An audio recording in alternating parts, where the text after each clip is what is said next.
पाकिस्तान में यूँ तो बहुत सारे फलाही इदारे हैं जो कि लोगों की फलाह बहबूद के लिए काम कर रहे हैं, लेकिन एक ख़ास इदारा जो कि आंखों के इलाज के लिए काम कर रहा है वो है जी LRBT। यहाँ पर 10,000 से ज़्यादा पेशेंट्स की रोज़ाना OPD होती है और 1,000 से ज़्यादा ऑपरेशंस यहाँ पे रोज़ाना होते हैं। मैं तो यहाँ 20 साल से आ रही हूँ। मेरी वालदा का भी है यहाँ, मेरी वालदा का, मेरे ख़ानदान में जितने भी हैं सबके यहीं ऑपरेशन हुए हैं। शुरू में पता चला था कि ये कॉम्प्लिकेशन हो सकती है, इसको क्या हुआ था एकदम से? मैं बहुत रोई थी। ओहो, कि घबरा गई थी कि क्या होगा। एक नॉर्मल पेशेंट है, अचानक से उसकी नज़र चली गई है, तो ये ज़िंदगी की तरफ दोबारा लाना होता है पेशेंट्स को। जो भी LRBT में आएगा उसका इलाज फ्री ऑफ कॉस्ट किया जाएगा। ये नहीं पूछा जाएगा कि आपका रंग, नस्ल, मजहब क्या चीज़ है। और इन सब की ट्रीटमेंट पॉसिबल होती है सिर्फ आप लोगों के डोनेशंस की वजह से।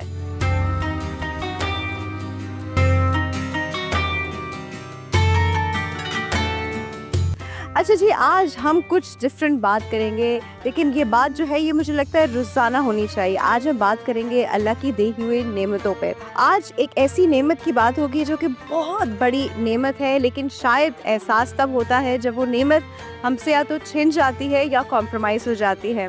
हम बात करेंगे जी अल्लाह की दी हुई नेमतों में से बहुत बड़ी नेमत आँखें। पाकिस्तान में यूँ तो बहुत सारे फलाही इदारे हैं जो कि लोगों की फलाह बहबूद के लिए काम कर रहे हैं, लेकिन एक ख़ास इदारा जो कि आंखों के इलाज के लिए काम कर रहा है वो है जी LRBT। आप और मैं इस नाम से बहुत फेमिलियर हैं क्योंकि इनका नेटवर्क जो है वो पूरे पाकिस्तान में है। अभी हम जिस पर्टिकुलर अस्पताल में हैं यहाँ पर 10,000 से ज़्यादा पेशेंट्स की रोज़ाना OPD होती है और 1,000 से ज़्यादा ऑपरेशंस यहाँ पे रोज़ाना होते हैं। तो आइए चलकर देखते हैं कि ये इदारा कैसे काम करता है। आइए।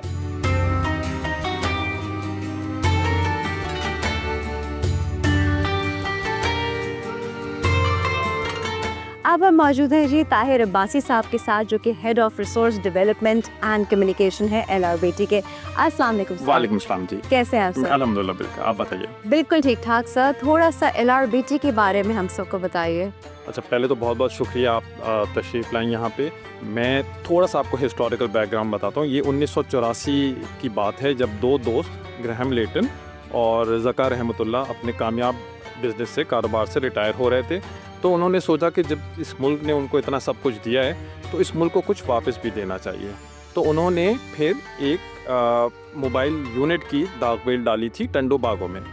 वहाँ से जब इसकी दागवेल डली है तो 39-40 साल के बाद आज हम 20 अस्पतालों पे और 61 क्लिनिक्स के ऊपर मुश्तमिल एक ऑर्गेनाइजेशन है जिसमें तकरीबन 10,000 लोग रोज़ाना की बेसिस पे आते हैं और 1,000 ऑपरेशन किया जाता है मुख्तलिफ पूरे पाकिस्तान में। सर ये सब फ्री ऑफ कॉस्ट होता है? जी, ये ऑब्जेक्टिव ही यही था। जब इन दो हमारे फाउंडर्स ने रखा था तो उन्होंने कहा था कि जो भी LRBT में आएगा उसका इलाज फ्री ऑफ कॉस्ट किया जाएगा और ये नहीं पूछा जाएगा कि आपका रंग, नस्ल, मजहब क्या चीज़ है, और हर बिला तफरीक जो है आपका इलाज किया जाएगा।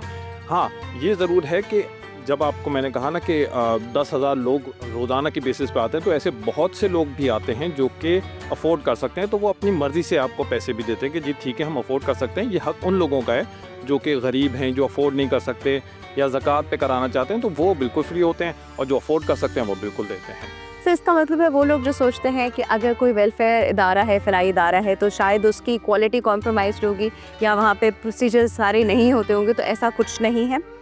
यहाँ पे बिल्कुल वर्ल्ड क्लास फैसिलिटीज़ अवेलेबल हैं, जिसकी वजह से बहुत सारे वो लोग जो कि पेइंग भी होते हैं वो भी यहाँ इलाज के लिए आते हैं। बिल्कुल वजह फरमाया आपने। राइट। अच्छा सर, थोड़ा सा ये भी बताइए कि यहाँ कौन कौन सी फैसिलिटीज़ अवेलेबल हैं, किन किन बीमारियों का इलाज यहाँ हो जाता है, पाकिस्तान में किन किन बीमारी का इलाज हो जाता है? आँखों से मुतालिक तमाम बीमारियाँ जो भी किसी दुनिया में किसी भी कोने में इलाज हो सकता है वो पाकिस्तान में भी इलाज होता है, LRBT में भी इलाज हो सकता है और बेहतरीन तरीके से हो सकता है। कैटरैक्ट से लेके कॉर्निया ट्रांसप्लांट तक तमाम नौज़ायदा बच्चे से लेके 80 साल की उम्र के फ़र्द का भी इलाज हो जाता है यहाँ पे। Very nice, very nice. जिस तरह डायबिटीज़ है या ब्लड प्रेशर का पेशेंट है तो उस बीमारी की कॉम्प्लिकेशंस जो हैं वो आँख में आ रही हैं, तो इसमें ना एक कंबाइंड ट्रीटमेंट की ज़रूरत होती है। इस सिचुएशन में क्या अच्छा, ये आपका बहुत ही इम्पोर्टेंट क्वेश्चन है। देखें, पाकिस्तान की आबादी का 30% जो है ना वो ज़्यादती में मुब्तला है, और ज़्यादती का सबसे बड़ा फॉल आउट जो होता है वो आँखों के ऊपर होता है, बिकॉज प्रेशर होता है। ठीक है, आपके पास बेहतरीन सहूलियात मौजूद हैं जो कि आप इसका प्रेशर को मेंटेन कर सकें, इसका इलाज कर सकें, और वो तमाम सहूलियात मौजूद हैं। वेरी नाइस सर, बस very nice. Thank you so much आपका टाइम देने का। आई नो आप बहुत बिजी है, लेकिन मैंने कहा कि सब लोगों को पता चलना चाहिए कि LRBT क्या क्या सर्विसेज प्रोवाइड कर रहा है, और वो भी completely free of cost for the people जो अफोर्ड नहीं कर सकते। बहुत शुक्रिया सर।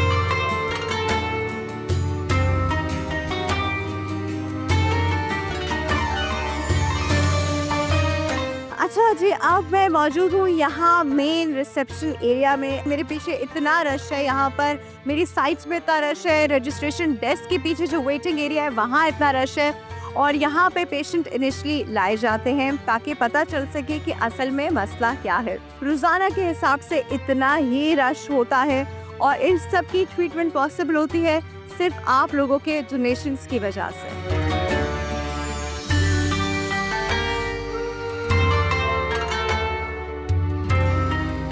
ऑलराइट जी, इस वक्त जो है मैं सर्जरी OPD के वेटिंग एरिया में मौजूद हूँ। मेरे पीछे आप देख रहे हैं पेशेंट्स बहुत सारे हैं, और यहाँ पे सिर्फ सर्जरी के पेशेंट्स जो हो रहे हैं उनको चेक किया जा रहा है। तो अभी मैं आपको दिखाऊंगी, अभी हम जाएंगे सर्जरी के OPD में जहाँ प्री ऑपरेटिव असेसमेंट किया जाता है पेशेंट का। तो आइए चलते हैं अंदर।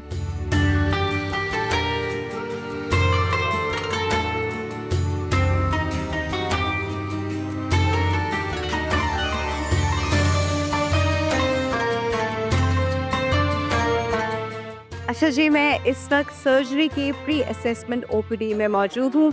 यहाँ पे पेशेंट को इनिशियली रजिस्टर किया जाता है।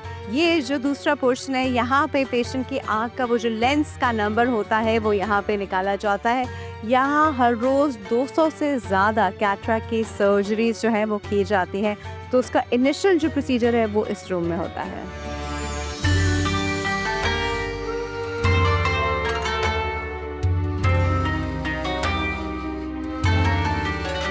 अच्छा जी, हमारे साथ अभी एक पेशेंट मौजूद हैं जो कि आज सर्जरी OPD के वेटिंग एरिया में थे, तो मैंने कहा इनसे थोड़ी सी बात कर लेते हैं। अस्सलाम वालेकुम। वालेकुम सलाम। क्या नाम है आपका? इंतजार इकबाल।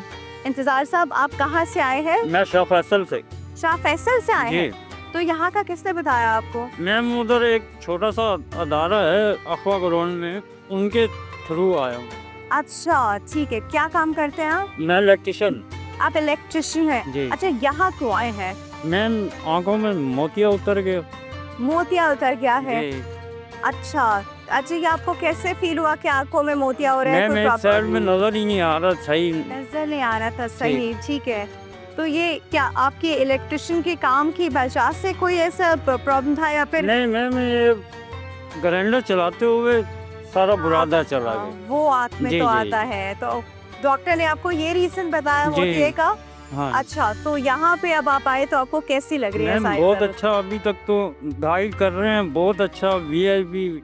और मुझे बताएं कि क्योंकि ये सर्जरी है, जी जाहिर सी बात है थोड़ी सी महंगी होती है, जी तो जी। आप क्या कर रहे हैं इस हवाले से? मैम आप तो कुछ भी नहीं करे, फ्री ऑफ कॉस्ट हो रहा है। चले जी, ये तो जबरदस्त हो गया। तो अब आप मुझे बताएं, आप बाकी अपनी सराउंडिंग में भी ऐसे लोगों को बताएंगे जिनको आँख के मसाइल हैं कि वो यहाँ पर आकर जो उसको सही कराएं? मैं सबको बताऊंगा, जाके जब होगा तो फिर मैं भी बता दूं। लेकिन इंशाल्लाह आपका बिल्कुल ठीक हो जाएगा, मोतिया आराम से सही हो जाएगा, आप बिल्कुल परेशान ना हो। Thank you. ठीक है, अपना Thank- ख्याल रखिए। बहुत शुक्रिया।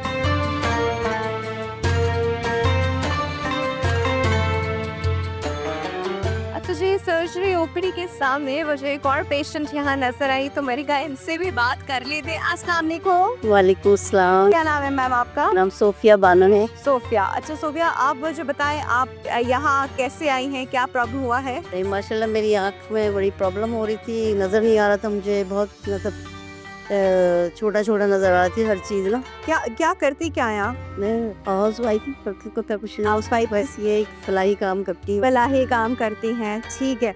तो भाई ये भी काफी लोगों को मैंने यहाँ लेकर आई हूँ, बहुत लोगों के बहुत अच्छे ऑपरेशन यहाँ पे। पहले से आ रही पहले से मैं तो यहाँ 20 साल से आ रही हूँ, बस मेरी वालदा का भी यही, हाँ मेरी वालदा का, मेरे खानदान में जितने भी हैं सबके यही ऑपरेशन हुए।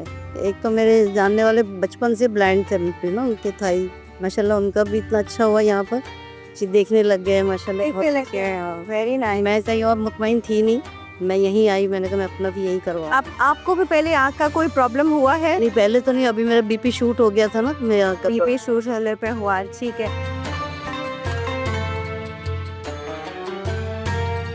मैं तो बोलती हूँ ऐसा वाकई में हमारे मुल्क में या हमारे कराची में इतना अच्छा होता है, लोग दूर दूर से आते हैं। मैं तो बोलती हूँ वाकई जितना डोनेशन वगैरह भी लोगों को देना यहाँ चाहिए।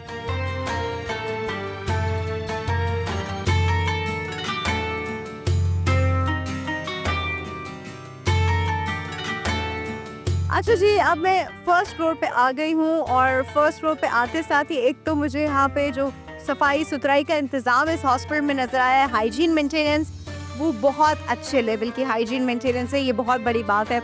और दूसरा, आप मेरे राइट हैंड साइड पे देख रहे हैं तो यहाँ पर बच्चों की, छोटे बच्चों पीड्स की ओपीडी है। पूरे पाकिस्तान में अगर देखा जाए तो 26 मिलियन अफराद जो हैं वो बिनाई से महरूम हैं, जिसमें 30 लाख तो सिर्फ बच्चे ही हैं और में से 90% अफराद की ज़िंदगी में रोशनी वापस लाई जा सकती है। तो इसके लिए एक तो मैंने आपको बताया कि यहाँ पीड्स ओपीडी है क्योंकि बच्चों की तादाद बहुत ज़्यादा है। और मेरे पीछे जो आप क्लिनिक्स देख रहे हैं ये है जी सब स्पेशलिटी क्लिनिक्स, जहाँ पे कोई स्पेशल कोई प्रॉब्लम जैसे ग्लूकोमा हो गया या ऐसे बहुत सारे डिजीज़ेस जो आँखों के होते हैं उनको ट्रीट किया जाता है।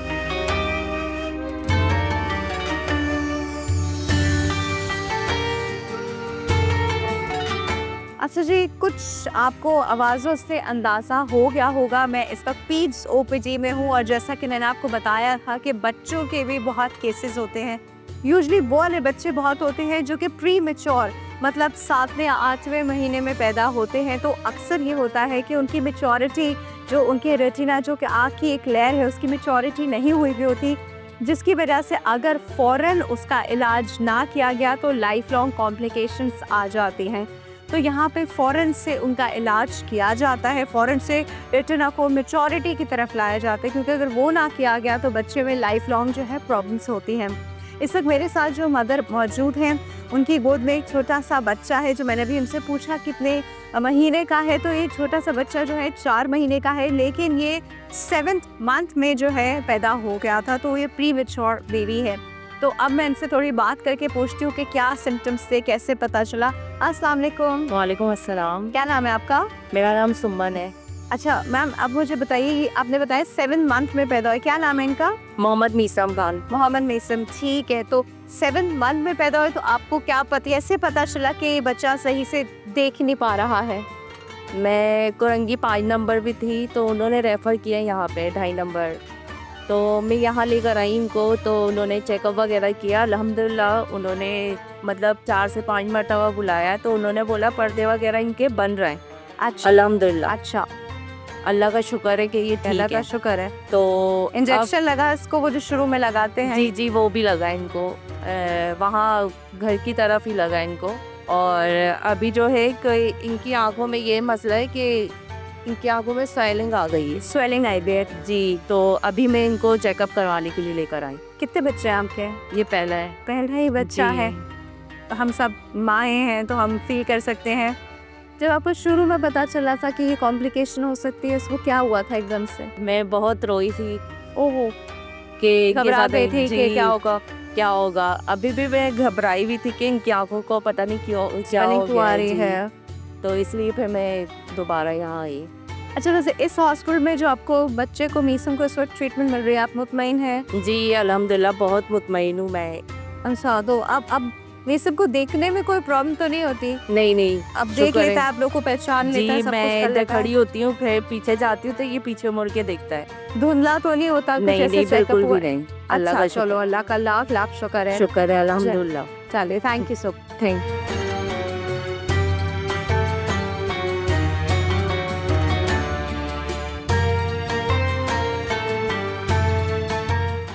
और जी अब हम मौजूद हैं डॉक्टर उमैर किदवाई के पास। इज एन ऑप्थेमोलॉजिस्ट और ये बेसिकली ग्लूकोमा के पेशेंट्स को ट्रीट करते हैं, पर इनसे हम बहुत सारी आई रिलेटेड प्रॉब्लम्स के बारे में बात करेंगे। अस्सलाम वालेकुम सर। वालेकुम अस्सलाम। कैसे हैं डॉक्टर? अल्हम्दुलिल्लाह। ऑलराइट। अच्छा डॉक्टर साहब, सबसे पहले तो because there are so many other diseases as well, since you specialise in glaucoma, तो आप पहले वो बताइए कि ये काला पानी या ग्लूकोमा क्या चीज़ है? देखिए, सबसे पहले ये समझना ज़रूरी है कि काला पानी एक ऐसी बीमारी है जिसके कोई सिम्टम्स किसी को महसूस नहीं होते और इसको अर्ली डिटेक्ट करना ही बहुत ज़रूरी है। इसमें आम तौर से आँख का प्रेशर तेज़ हो जाता है और इंसान को उसका पता नहीं चलता और ये खामोशी से आँख की नस को डैमेज करता रहता है इस हद तक कि वो नस मुकम्मल तौर पे तबाह हो जाती है। आँख का पानी जब आपने कहा बढ़ जाता है, इसका प्रेशर बढ़ जाता है, तो पेन तो फील होता होगा ना? आँख का प्रेशर, अल्लाह ने आँख ऐसी बनाई है कि इसके अंदर पेन रिसेप्टर्स बहुत थोड़े से हैं, तो आँख का प्रेशर बहुत तेज़ होने की सूरत में भी आँख के अंदर कोई तकलीफ़ नहीं होती। और ये आँख का प्रेशर बढ़ता क्यों है?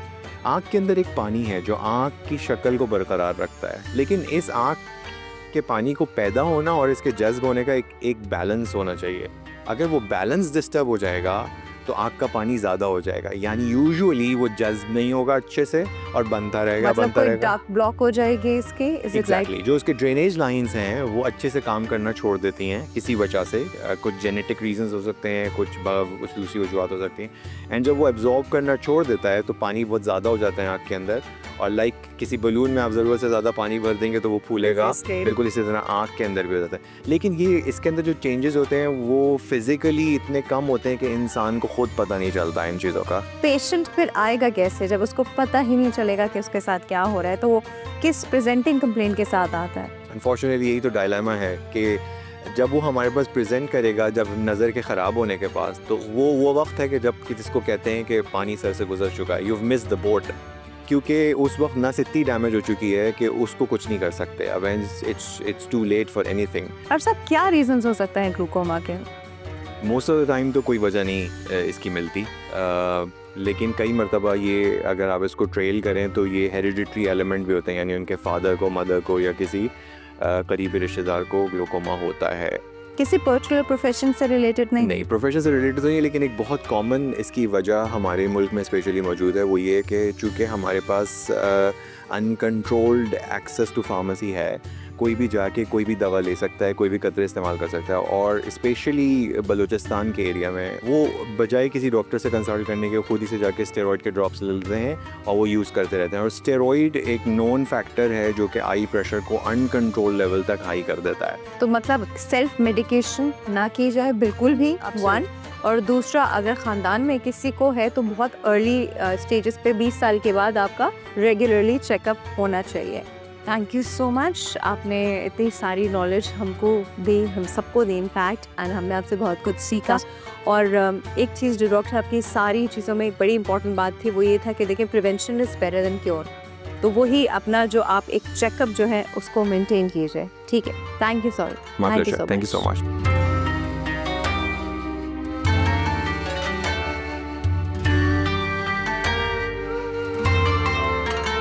और जी अभी हम एक बहुत ही इम्पॉर्टेंट एरिया में मौजूद हैं। ये एक रूम है और ये रूम जो है स्पेशली डिज़ाइन किया गया है उन पेशेंट्स के लिए जिनकी बिनाई की जो क़ुव्वत है वो जा चुकी है। तो अब उनको ज़िंदगी की तरफ वापस कैसे लाया जाए, ज़िंदगी कैसे गुजारें और वो कैसे डिफरेंट चीज़ों को पहचाने, उनको रिकग्नाइज़ करें और उनको इस्तेमाल करें, तो उनको ख़ास ट्रेनिंग जो है वो इस रूम में दी जाती है। हमारे साथ यहाँ की थेरेपिस्ट मौजूद हैं किरण, उनसे बात करते हैं। अस्सलाम वालेकुम मैम। वालेकुम अस्सलाम। कैसी हैं आप? अल्हम्दुलिल्लाह, आप कैसे हैं? अच्छा, मैं बिल्कुल ठीक ठाक हूँ मैम। मुझे बताइए कि जो लोग बिल्कुल जिनकी ब्लाइंडनेस की तरफ चले जाते हैं, ऑब्वियसली वो फिर कुछ भी नहीं देख सकते ना, लाइट डार्क कलर कुछ भी चीज़ नहीं वो देख सकते, तो फिर आप लोगों को कैसे ट्रेन करते हैं? हमारे पास जो लो विजन में पेशेंट रेफ़र होकर आते हैं या जो नॉर्मल पेशेंट है, अदरवाइज़ किसी तरह की कोई डिजीज़ है या on the spot vision loss हो गई है, ब्लाइंड हो गए हैं, तो ये पूरा रिसोर्स सेंटर है। यहाँ पूरी ट्रेनिंग दी जाती है। हर तरह के मल्टी पे पेशेंट आते हैं।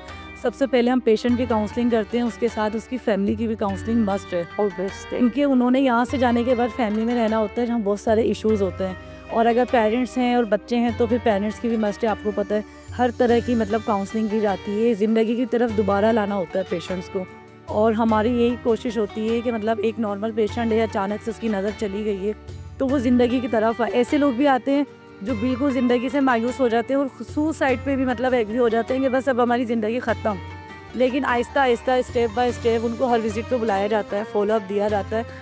सबसे पहले मेंटली तौर पे ना पेशेंट को प्रिपेयर किया जाता है कि ज़िंदगी एक नेमत है और उसको बेहतर से बेहतर गुजारी जाती है। तो ये सारी चीज़ें, फिर ये हमारा पूरा सेंटर है, मतलब ये किचन कॉर्नर है, यहाँ पे सारी फीमेल्स को बताया जाता है। ये हमारा ब्रेस्ट के रिलेटिव है, मतलब ब्रेस्ट के लिए हम लोग रेफ़र करते हैं। अब ये साउंड है, जैसे जो ब्लाइंड बच्चे आते हैं नॉर्मली, जो छोटे बच्चे हैं तो हमें नहीं पता ना, वो मतलब बताएंगे नहीं, 6 महीने 8 महीने का बच्चा है तो हम साउंड की मदद से मतलब मोबिलिटी चेक करते हैं कि बच्चा आई किस तरह ऑब्जर्वेशन कर रहा है। उसके अलावा हमारे पास CCTV कैमरा है। ये सारी चीज़ें आप देख रही हैं कंट्रास्ट में। वाइट केन की पूरी ट्रेनिंग दी जाती है, अगर फ़िल्टर ट्राई करवाने हैं तो उसके लिए भी लिया जाता है। तो उसके बाद ये है कि आहिस्ता आहिस्ता माशाल्लाह हमारे पास इतने सारे पेशेंट आते हैं कि वो रेगुलर बेस पे नॉर्मल होना शुरू हो जाते हैं और माशाल्लाह ज़िंदगी की तरफ दोबारा वो हो जाते हैं। एक होता है कि पैदाइशी किसी का नजर नहीं आ रहा तो उसको ने तो चलो देखा ही नहीं है, लेकिन वो इंसान जो देखता आ रहा था, जो जिंदगी नॉर्मल अपनी बिलाई के साथ जिसको रात में पहला मसला हो गया, फिर डे की Exactly. प्रॉब्लम हो गई, सेंटर विजन इफेक्ट हो जाती है, मतलब पेशेंट चल रहा है तो कोई चोट लग गई, गिर गया, या फिर साइडोज की विजन लॉस हो जाती है पेशेंट्स की। कोई कंट्रास्ट का बड़ा इश्यूज होता है कि लाइट एंड डार्क के साथ मतलब ज़िंदगी हर चीज़ आपको पता है ना, ड्रेसेस से लेके ये मतलब खाने पीना, बाहर आना जाना, हर चीज़ मतलब फिर फुल ट्रेनिंग दी जाती है हमारे यहाँ। सही, बड़ी इम्पोर्टेंट है ये ट्रेनिंग। उनकी साइकोलॉजी के लिए भी बड़ी इंपॉर्टेंट है और ज़िंदगी गुजारने के लिए बड़ी इंपॉर्टेंट है। मैम बहुत बहुत अच्छा काम कर रहे हैं आप, बहुत शुक्रिया, thank you. Welcome so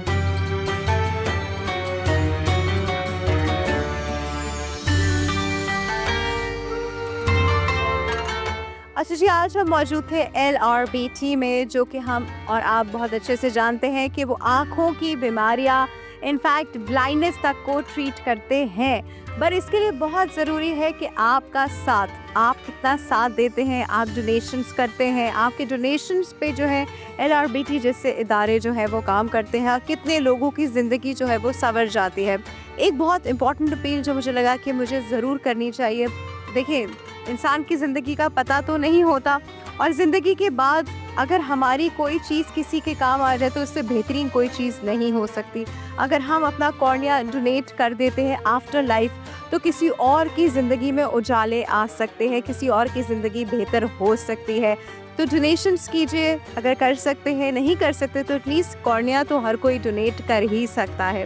hopefully आज के एपिसोड से आपको पता चला होगा कि आंखों की क्या क्या बीमारियां हैं और उनका क्या क्या इलाज है और आप उनसे कैसे बच भी सकते हैं, प्रिकॉशंस भी क्या क्या हो सकते हैं। This is it from our side today.